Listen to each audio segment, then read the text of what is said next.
अस्सलाम वालेकुम नाज़रीन, मैं हूं आपका मेज़बान मोहम्मद उस्मान बेदी। नाज़रीन ग्रामी, आज हम बात करेंगे 2 जनवरी रात 2 बजे पेश आने वाले एक अलमनाक हादसे की। नाज़रीन ग्रामी, 2 जनवरी रात 2 बजे श्रीनगर रोड पे एक वाक़या पेश आता है जिसमें एक 21 साला इंटरमीडिएट के तालिब इल्म उसामा सत्ती को 22 गोलियां मार के मौत की वादी में धकेल दिया जाता है। नाज़रीन, इतलात के मुताबिक रात 2 बजे श्रीनगर एयरपोर्ट पे एक उसामा सत्ती नामी नौजवान को पुलिस की जानिब से नाके पे ना रुकने की वजह से 21 गोलियां मार दी जाती हैं। नाज़रीन ग्रामी, कुछ वाक़े के ऊपर हम लोग अगर नज़र लेके जाएं तो पहला बयान ये आता है कि उसामा सत्ती अपने एक दोस्त को नस्ट G11 में छोड़ने गया हुआ था रात 2 बजे।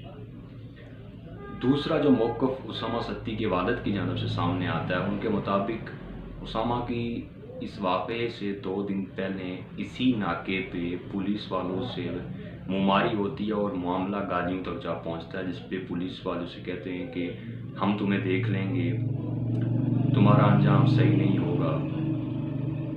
जो कुछ भी उन्होंने कहना था उन्होंने कहा। नाज़रीन ग्रामी, क्या नाके के ऊपर ना रुकने की वजह से एक शख्स को 22 गोलियां मारी जा सकती हैं? ये सवाल अपनी जगह पे अभी तक मौजूद है। पोस्टमार्टम रिपोर्ट के अंदर बड़े होशरुबा इंकशाफात किए जाते हैं। पोस्टमार्टम रिपोर्ट के मुताबिक उसामा सत्ती को 11 इंजरीज़ हुई हैं। उन 11 इंजरीज़ में जो 2 मेन इंजरीज़ हैं जिनके ऊपर नज़र रखना लाजमी है, उनमें से एक उसके पाँव पे लगी हुई गोली है और एक उसके माथे पे लगी हुई गोली है।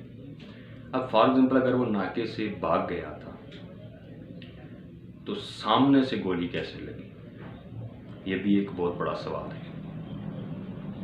अब जो इस वाक़े की पेचीदगियाँ बढ़ रही हैं, उसी के साथ साथ कुछ उसामा सत्ती के कुछ ट्रैक रिकॉर्ड्स भी सामने आ रहे हैं, जिसके अंदर 2 FIR सामने आती हैं। पहली FIR के मुताबिक जो जुलाई 2018 की है, उसके मुताबिक उसामा सत्ती के ऊपर एक फ्रॉड का केस था, एक गाड़ी के फ्रॉड का केस था। दूसरी FIR है जी अक्टूबर 2018 की, जिसके अंदर उसामा के ऊपर नारकोटिक्स का चार्ज लगाया गया है। यानी पुलिस हुक्काम के मुताबिक 12 अक्टूबर 2018 को शाम 7:40-45 के दरमियान उसामा सत्ती की गाड़ी से 6 ग्राम आइस बरामद होती है। वालिदैन का मौक़िफ़ पहले डिस्कस हो चुका है। वालिद के मुताबिक उसका मुमारी होती है नाके पे मौजूद पुलिस वालों के साथ, और उसके रिएक्शन में ये होता है पुलिस की जानिब से FIR सामने आती हैं, जो 2018 की 2 FIR है। अब यहाँ पे सवाल ये पैदा होता है कि क्या एक फ्रॉड के केस में आप किसी भी शहरी को 22 गोलियां मार देंगे, या 6 ग्राम आइस मिलने पे आप 22 गोलियां मार देंगे? अब सिविल सोसाइटी, आम लोगों को ये मालूम है, सानहा साहिवाल हमारे सामने मौजूद है, जिसमें एक बेगुनाह ख़ानदान को गोलियां मार के जाँ बाग कर दिया जाता है, और उसका अंजाम क्या हुआ वो भी हमारे सामने है। अगर उसामा के वालिद का मौक़िफ़ सामने रखा जाए और पुलिस का मौक़िफ़ सामने रखा जाए, तो दोनों केसेस में कोई भी कानून इजाज़त नहीं देता कि एक निहत्ते शहरी को 22 गोलियां मार दी जाएं। उन 22 में से 11 इंजरीज उसामा की बॉडी के ऊपर पोस्टमार्टम रिपोर्ट के अंदर मौजूद है। अब इस सारे मामले के ऊपर एक जुडिशियल कमीशन बनाने का फैसला किया गया और उसे 5 दिन के अंदर अंदर तहकीकात करके रिपोर्ट पेश करने का हुक्म दिया गया, और जिन पुलिस वालों के नाम FIR के अंदर दर्ज है उन्हें गिरफ्तार कर लिया है। मेरा सवाल अपने हुक्मरानों से ये है, मेरा सवाल मेरे मुहाफ़िज़ों से ये है कि क्या इस इस्लामी जमहूरिया पाकिस्तान में کیا اس مبینہ کی ریاست میں کسی کا خون بہانا اتنا آسان ہے؟ کیا کسی بھی نہتے آدمی کو 22 گولیاں ماری جا سکتی ہیں؟ ہاں، وہ دہشت گرد ہی تھا، کچھ بھی تھا، قانون کے ہوتے ہوئے 22 گولیاں مار کے اسامہ ستی کو جاں بحق کر دیا جاتا ہے۔ میں اپنے اداروں سے مجھے انصاف کی امید ہے، مجھے اپنے عدالتی نظام سے انصاف کی امید ہے کہ اگر اسامہ ستی کو انصاف نہ ملا تو پھر میرا ہم عمر ہر ایک نوجوان، میرے آبا و اجداد اس ملک کے اندر ان اداروں کے ساتھ محفوظ نہیں ہے،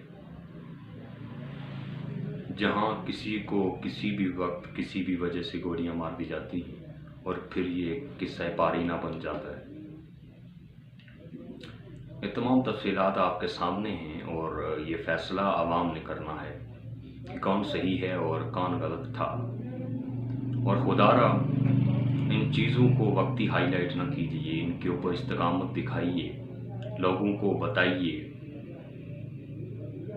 قانون کی پاسداری خود بھی کیجیے اور لوگوں کو اس کی تلقین بھی کیجیے۔ یہاں پہ اسامہ ستی گنہگار ہے یا پولیس گنہگار ہے، اس کا فیصلہ عدالت کرے گی، لیکن اس ملک کا رہائشی ہونے کے ناطے، ایک صحافی ہونے کے ناطے میں اپنا یہ فرض سمجھتا ہوں کہ میں ہر ظلم کے خلاف آواز اٹھاؤں جس کی وجہ سے میرے بچے اس ملک میں محفوظ نہیں ہیں۔ اسامہ ستی کو انصاف دیجیے، ہمیں بھی احساس دلائیے محفوظ رہنے کا۔ میری تمام دیکھنے والوں سے یہ گزارش ہے کہ اس پیغام کو زیادہ سے زیادہ لوگوں تک پہنچائیں اور اپنا کردار ادا کریں۔ کل کو